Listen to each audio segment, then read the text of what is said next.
All right, welcome to our high-yield review of mouth and jaw lesions. If you're prepping for boards, seeing a weird shadow or lucency on a scan can be kind of overwhelming. Like, where do you even start? Well, today we're going to crack that code. We're going to give you the key patterns so you can tell these things apart, no problem. Let's dive right in. So the first most important step in cracking this code is to ask one really simple question. Is this thing related to a tooth? And right there, that splits everything into two big buckets. Odontogenic, which means it comes from tooth-forming tissues, and non-odontogenic. Now, for any exam, the odontogenic lesions are where the money is, because they are almost always tied directly to a tooth. Okay, so let's start with those usual suspects, the odontogenic lesions. We're going to break down the most common cysts and tumors that you absolutely positively have to know. Let's compare the two most common odontogenic cysts you're going to see. On one side, we've got the periapical cyst. Just think of this one as acquired. It shows up because of inflammation, like from a bad cavity. And here's the key. It's always at the tip of the root, the apex, of a non-vital tooth, a dead tooth. On the other side, you have the Dentigerous cyst. This one is developmental. And its key location is wrapped around the crown of an unerupted tooth. So super simple. One's at the root of a dead tooth, the other's at the crown of a tooth that never came in. Here's a great way to picture what a dentigerous cyst is actually doing. Imagine it's like a little water balloon, like it's trapped around the crown of that unerupted tooth. As that balloon fills up, it just pushes the tooth deeper and deeper into the jaw. If you ever see an image where a tooth is pushed way out of place, I mean like up into the floor of the orbit, you should immediately be thinking dentigerous cyst. Now, this is a really crucial point. Not all of these lucencies are just simple cysts.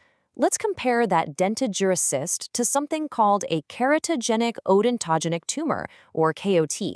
A dentigerous cyst is just a collection of fluid, right? But a KOT is a true tumor. It's a neoplasm, and the way they grow is totally different. The cyst expands and pushes things around. The KOT, on the other hand, it kind of likes to grow along the bone, often without causing all that dramatic expansion. Okay, let's move on to lesions that have a little more aggressive potential.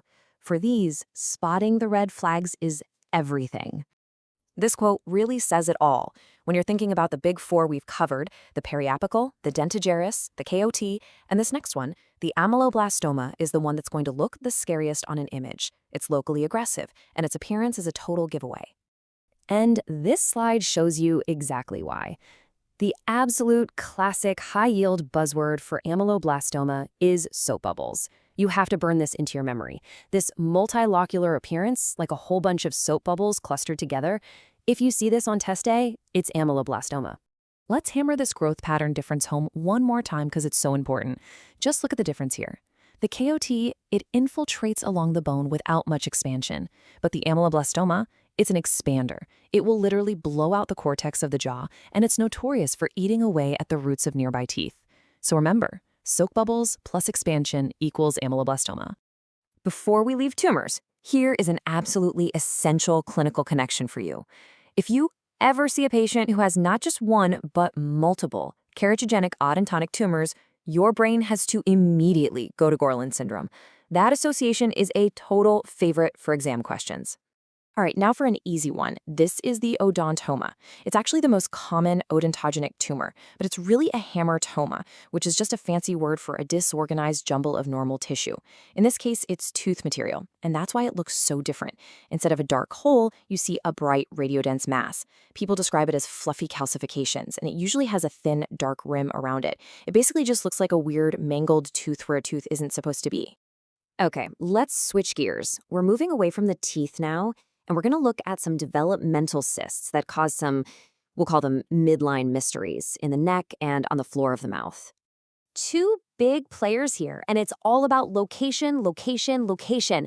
The thyroglossal duct cyst can pop up anywhere in the midline, all the way from the base of the tongue down to the thyroid gland. It's usually a simple, thin-walled cyst. The dermoid cyst is also midline, but it's specifically in the floor of the mouth. And on an image, it looks more complex because it has fat inside of it, and that fat content leads us to another amazing buzzword. The classic look of a floor-of-the-mouth dermoid cyst is the sack of marbles. It's perfect, right? It describes exactly what you see, this fluid-filled sack with a bunch of little globules of fat floating in it that look just like marbles. If you see that, the diagnosis is a slam dunk. So what if you see a cyst on the floor of the mouth, but it's not in the midline? Well, that's your clue. You should be thinking of a ranula. It's a type of salivary gland cyst, and its classic spot is off midline. This little positional clue is the key to telling it apart from those midline dermoid and thyroglossal duct cysts. Next up, let's quickly tackle some salivary gland issues, and then we'll get into the really crucial anatomy that decides how oral infections spread around. Sialolithiasis. That's just the fancy term for stones in the salivary ducts. Here are the fast facts you need for your exam. Number 1, they are most common in the submandibular glands duct, which is known as Wharton's duct. In the short term, a stone can cause a really painful infection of the gland called Sialolithiasis. And if that blockage sticks around for a long time, the gland itself can just give up and undergo fatty atrophy. And since we just mentioned Wharton's duct, let's quickly review the names for the 3 major salivary gland ducts. These are super high yield. So submandibular is Wharton's, the parotid gland has Stenson's duct, and the sublingual gland has the ducts of Rivinus. You just gotta know them. Now this is a critical piece of anatomy, the Mylohyoid line. It's a ridge on the inside of your jawbone. You can think of it like a partition. If an infection from a molar root starts above this line, it's going to spread into the sublingual space. If the infection starts from a root below this line, it's going to spread into the submandibular space. It's the anatomical divider that tells you exactly where the infection is going. All right, in our final section, we are going to cover the most common oral cancer. And then we'll talk about a classic benign lesion that test raters just love to use as a trap. Squamous cell carcinoma is the most common cancer you'll find in the mouth. But here's the thing, the story really changes with the patient's age. In an older patient, you should think of the classic risk factors, smoking and alcohol. But in a younger patient, you need to think HPV. And the way they present is often different too. The younger, HPV-related cancers often show up not with a sore in the mouth, but with a big, nasty necrotic lymph node in the neck. Okay, here it is, the test writer's gambit. They show you this big, lumpy, honestly kind of scary-looking growth on the roof of the mouth, and they give you malignancy as an answer choice. Do not take the bait. This is a torus palatinus. It's a completely benign, harmless, bony growth. It just looks intimidating. And here's the classic story they'll give you in a question to nail the diagnosis. It'll be an elderly patient who's complaining that their dentures don't fit anymore. And why is that? It's because this benign bony growth has been slowly getting bigger over the years, and now it's just in the way. It is a perfect clue. So let's bring it all together with a final takeaway. This is your master key, your high-yield summary slide.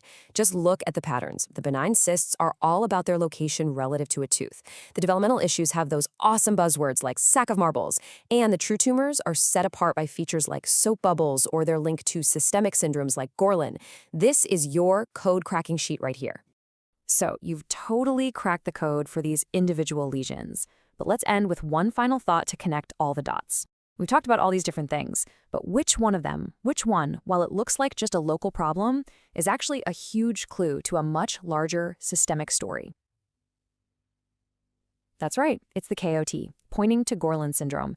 It's a great reminder that sometimes what you see in the jaw is just the first chapter.